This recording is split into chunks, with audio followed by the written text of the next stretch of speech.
Assalamualaikum warahmatullahi wabarakatuh. Salam sejahtera bagi kita semua. Saya mewakili dari kelompok 5 akan mempresentasikan kriptografi modern.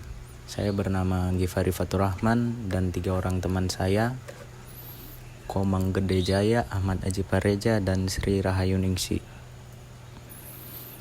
Pengertian kriptografi modern merujuk pada penggunaan algoritma matematis yang kompleks untuk mengamankan informasi dan memastikan kerahasiaan, integritas, autentikasi, serta non-repudiation data dalam sistem komunikasi dan penyimpanan.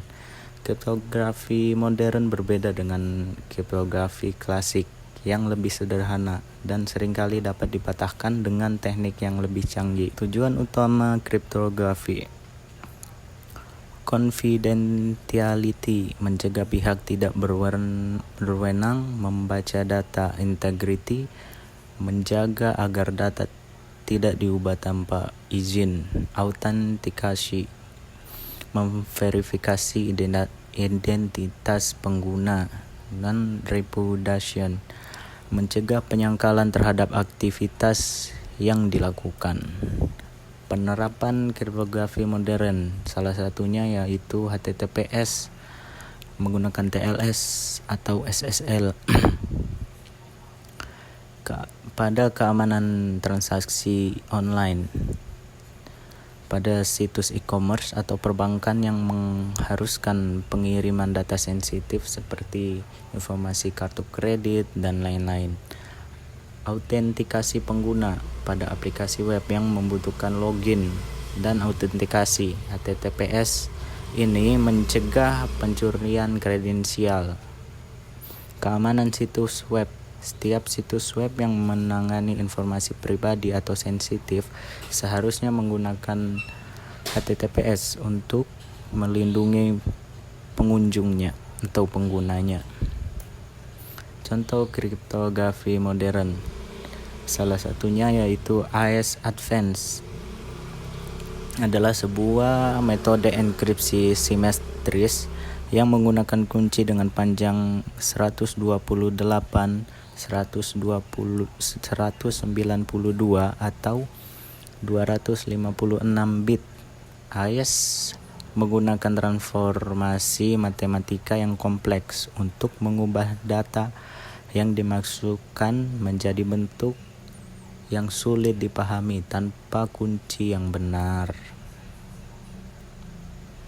Baik, selanjutnya akan disampaikan oleh teman saya. Saya persilahkan. Assalamualaikum warahmatullahi wabarakatuh. Perkenalkan, nama saya Komang Gede Jaya Wirabuana. Di sini saya akan menjelaskan bagaimana cara AES bekerja. 1. Subbytes atau operasi ini menggunakan setiap byte dalam blok data dengan byte yang sesuai dari S-box atau substitution box. X-box adalah tabel substitusi non-linear yang menghasilkan substitusi yang acak, menjadikannya lebih sulit untuk melacak pola dan struktur data asli. Kedua itu ada Swift row. Ini operasi menggeser baris dalam blok data. Hal ini memastikan bahwa data pada setiap baris tersebar merata di seluruh blok.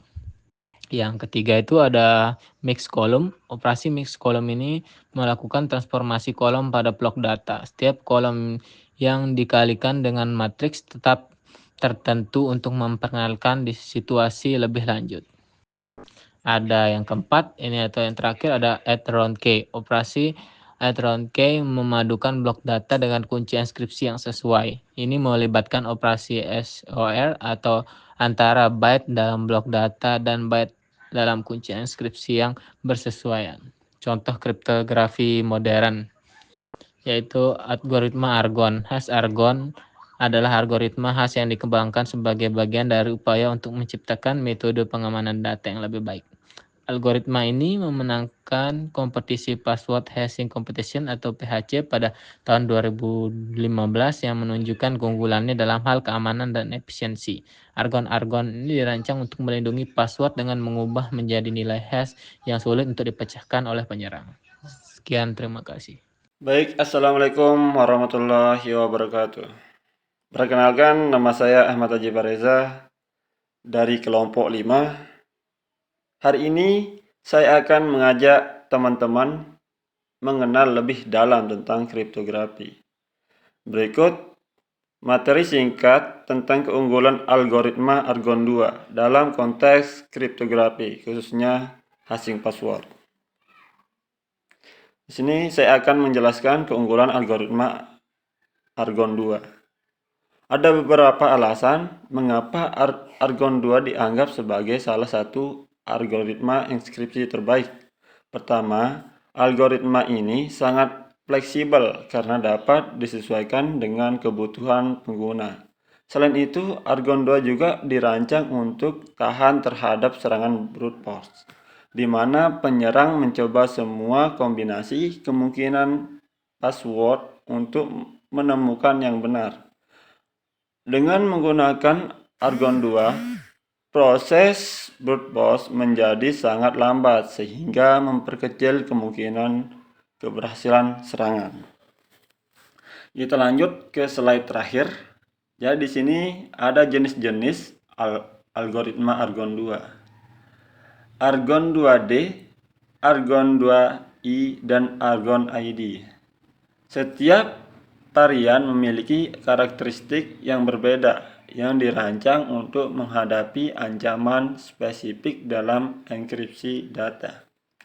Yang pertama itu Argon 2D dirancang untuk mengatasi serangan side channel yang fokus pada memori.